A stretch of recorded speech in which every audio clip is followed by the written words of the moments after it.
मैं आपको इसका सॉल्यूशन कराऊंगा, इसका आंसर बताने जा रहा हूं।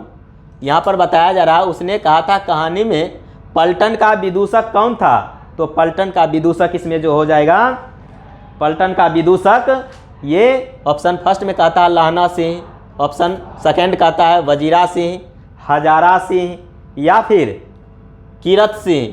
तो ये कीरत सिंह तो उसके भतीजे का नाम था, ये तो होगा ही नहीं, लहना नहीं होगा, इसका हो जाएगा आपको वजीरा सिंह। अर्थात उसने कहा था कहानी में पलटन का जो विदूषक था उसका नाम था वजीरा सिंह। अब चलते हैं प्रश्न संख्या 40 पर। प्रश्न संख्या 40 में बताया जाए निम्न में से कौन लेखक थियोसोफिकल सोसाइटी से जुड़े हुए थे।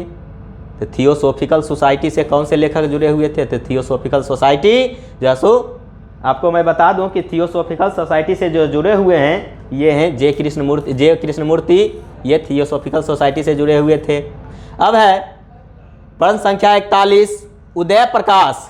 उदय प्रकाश किस पत्रिका के सहायक संपादक थे। तो उदय प्रकाश जो थे वे सहायक, उनका जो पत्रिका था संडे मेल, जो कि ऑप्शन बी में है संडे मेल। संडे मेल के जो संपादक थे, संपादन में जो सहायता किए थे वो थे संडे मेल। उदय प्रकाश के पत्रिका जो है उदय प्रकाश, उसके प्रकाशन में सहायक भूमिका निभाने वाले संपादक जो थे, आपको मैं बता देना चाहता हूं कि वो संडे मेल थे। और संडे मेल ये कहाँ के थे, तो दिल्ली के थे। आगे चलते हैं प्रश्न संख्या 42 पर, शिक्षा पाठ के रचयिता कौन हैं।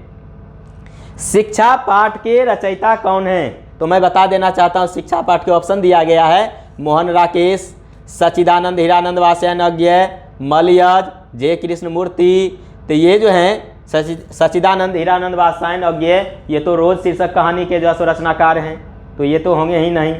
और आपका जो आंसर सटीक आंसर हो जाएगा शिक्षा पाठ के रचयिता वो हैं जे कृष्णमूर्ति। अब आगे चलते हैं क्वेश्चन संख्या 43 पर।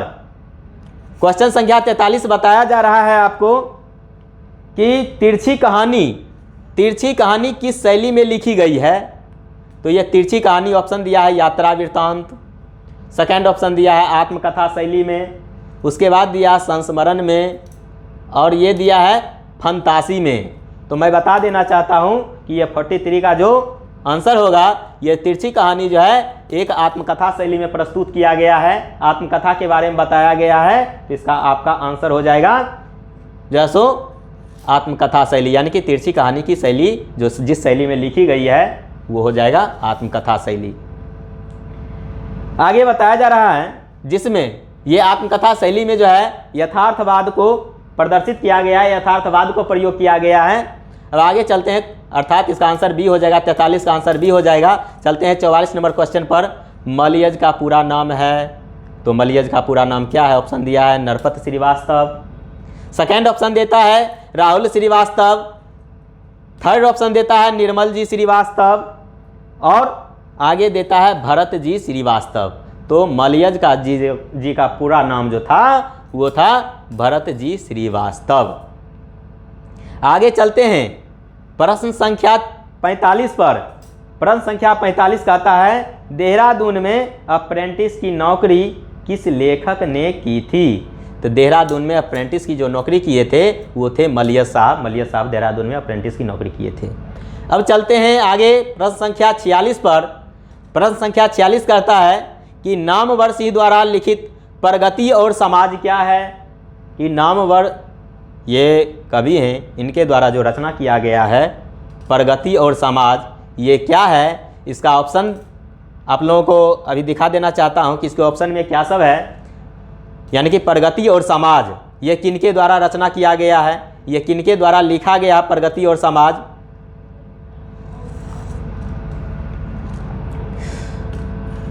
ये कुछ आगे क्वेश्चन को आगे बढ़ाते हुए आपको बता देते हैं कि नामवर सिंह द्वारा लिखित जो प्रगति और समाज है ये क्या है। बताया जा रहा है एकांकी, आत्मकथा, यात्रा वृत्तांत या फिर निबंध। तो यहाँ पर मैं आपको बता देना चाहता हूँ कि ये नामवर सिंह द्वारा जो लिखित प्रगति और समाज है ये क्या है, आपका निबंध होगा, यानी कि ये निबंध है। आगे बताया जा रहा है 47 नंबर क्वेश्चन, मोहन राकेश के बचपन का नाम क्या था। तो मोहन राकेश के बचपन का नाम क्या था। यहाँ पर प्रदर्शित है? ऑप्शन ए में कहता है मदन मोहन गुगलानी, दूसरा ऑप्शन कहता है जयवीर गुगलानी, तीसरा ऑप्शन कहता है त्रिपुरारी गुगलानी, और चौथा ऑप्शन डी में बताया जा रहा है कि शिव शरण गुगलानी। ये 4 ऑप्शन जो प्रदर्शित किया गया है, तो ये 4 ऑप्शन में आपका ऑप्शन हो जाएगा ए मदन मोहन गुगलानी। ये मदन मोहन गुगलानी आपका सटीक आंसर हो जाएगा, सटीक उत्तर हो जाएगा। अब चलते हैं क्वेश्चन नंबर 48 की ओर।